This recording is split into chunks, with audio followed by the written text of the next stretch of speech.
Bonjour, je suis Delphine Rémy et je vous accueille sur le podcast Naître princesse, devenir guerrière.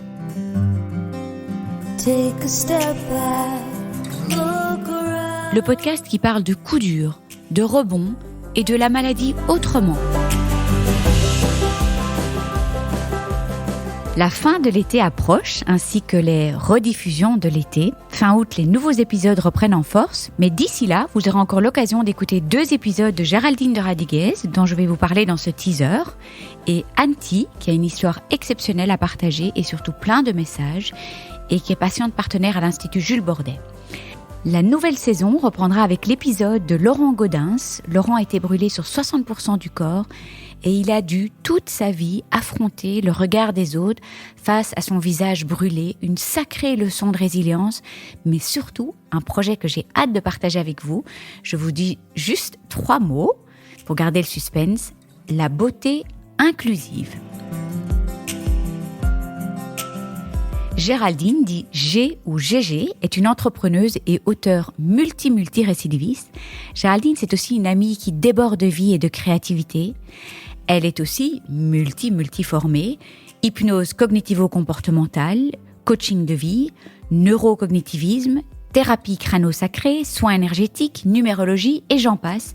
Et ce que j'adore avec elle, c'est qu'elle fait un melting pot formidable de toutes ces approches philosophiques, spirituelles, thérapeutiques et aide extraordinairement bien ses patients et ses clients dont je fus partie il y a quelques années. En effet, j'ai pu profiter de ses services de coach à des moments où j'étais franchement paumée dans ma vie et vraiment mal. Et waouh, je ressortais de chaque session totalement allégée et reboostée et avec une nouvelle histoire qui allait m'accompagner et surtout m'aider chaque fois que j'allais rencontrer des soucis du même ordre. Alors pourquoi une histoire ? Parce que GG, elle utilise toujours des images fortes et raconte des histoires pour coacher ses clients. Aider les personnes à se libérer de blessures du passé, illustrer des problèmes humains ou relationnels de tout ordre, ou parler de sujets de développement personnel. Et c'est assez magique, je dois dire, parce que je trouve qu'on retient tellement plus facilement des histoires et des images fortes plutôt que des notions abstraites. Alors dans la semaine qui suit, je rediffuserai les 2 épisodes enregistrés avec Géraldine. Lors de notre première rencontre, nous avons choisi les thèmes suivants. Que faire avec des événements qu'on n'a vraiment pas choisis dans sa vie et qui nous frappent en plein fouet ? Quel sens trouver à ces événements qui viennent parfois chambouler nos vies ? Et y a-t-il toujours moyen de trouver un sens d'ailleurs ? Notre deuxième rencontre est basée sur un livre qu'elle a écrit, un des nombreux livres, qui s'appelle Le Tour de moi en 80 pages. Donc le tour de moi, le tour de soi. Se connaît-on ? Est-ce qu'on a déjà fait le tour de soi ? Je me souviens avoir lu une citation de Gandhi qui dit « Le plus grand voyageur n'est pas celui qui a fait 10 fois le tour du monde, mais celui qui a fait une seule fois le tour de lui-même. » Géraldine nous explique de manière hyper imagée que nous avons plein de facettes qui cohabitent en nous, plein de visages, plein de petits soi, plein de petits moi, plein de petits personnages. Et il est très important de laisser la place à toutes ces facettes, à toutes ces parts de nous-mêmes pour se sentir bien. Nous avons besoin de toutes ces facettes pour exister. Le souci, quand un événement frappe, comme une maladie, un accident, un deuil, c'est qu'on a tendance à recentrer toutes nos forces sur 1 ou 2 facettes, souvent parce qu'on n'a pas le choix et parce qu'il y a urgence. Donc dans le cas d'une maladie, on peut passer en mode guerrière ou infirmière, ou par la force des choses mettre beaucoup de personnages ou facettes en mode off, ce qui laisse souvent un énorme vide quand on sort de la maladie. Et j'avoue que je trouve que c'est une super explication pour le vide post-cancer. Et c'est une chouette manière de l'expliquer en fait. Après la maladie, c'est parfois difficile de redonner voix à toutes les facettes pré-maladie. Et c'est pour ça qu'on ressent cet énorme vide, parce qu'on a mis tout notre accent et toute notre énergie sur 1 ou 2 facettes. Alors est-ce que mes priorités ont changé ? Est-ce que j'ai envie de développer d'autres facettes ? Donner plus de voix à certaines facettes ?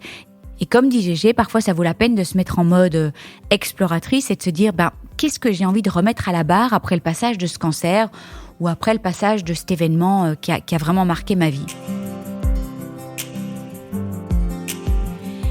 Et nous allons également, dans ce 2e épisode, parler de la finitude. Quelle est notre relation à notre finitude ? Quelle est notre relation à la mort ? La maladie, un trauma, un deuil nous font souvent visiter cette finitude. Alors certes, ça fait peur, mais on peut aussi le voir comme une opportunité de faire un petit topo avec soi-même et se poser des questions importantes. Et finalement, c'est souvent comme cela que ça se passe. Comment sont mes relations avec moi-même, mes relations avec les autres, avec le monde qui m'entoure? Comment je me sens si tout devait s'arrêter? Y a-t-il des choses que j'aimerais dire, faire, nommer? Ai-je des regrets? Aimerais-je réparer quelque chose?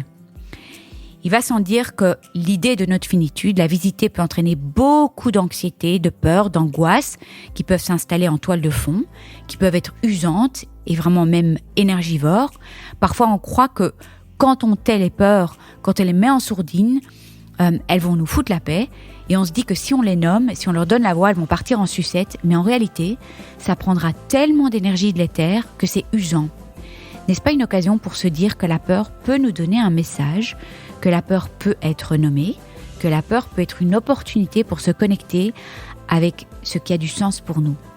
Alors je me réjouis de vous retrouver pour ces 2 épisodes que je trouve absolument exceptionnels dans les jours qui viennent et je vous embrasse très très fort.